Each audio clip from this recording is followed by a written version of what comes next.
そう、私露店でやってる時はね、そうやって言われた。1日にね600枚ぐらい焼いとったんだって。見てるのめっちゃ並んでてさ、嫌じゃないのこんな何十分も並ぶのって言ったら、これ見てると楽しいからいいとか言ってみんな言ってた。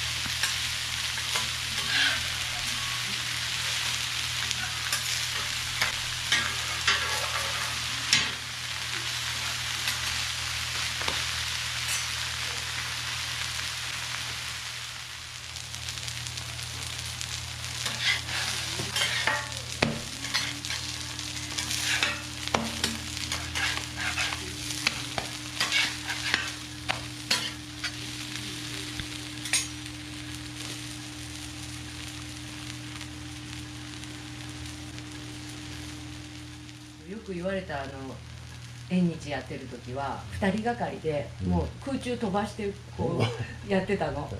これ絶対 YouTube に上げたらウケるのにってお客さんに言われてたけど、うちそういうの全然分かんない人たちだったから。ウケるよ。そんなん会いたかったな。ね、だ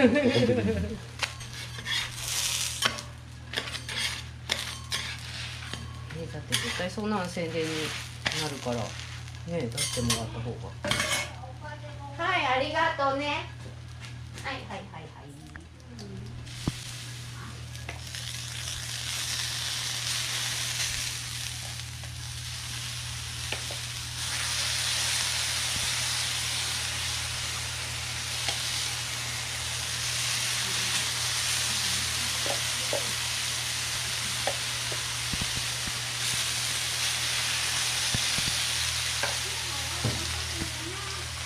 なんて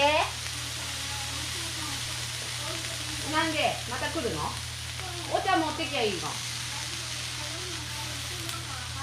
あ、いつのかわからんのか、それやめときゃ、置いといてお腹壊すで。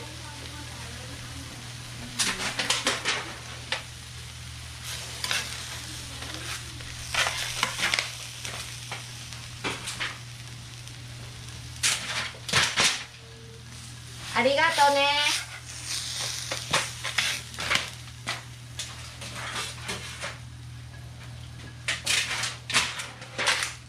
お兄さんはすぐ食べます、うん、じゃあお皿に入れますね。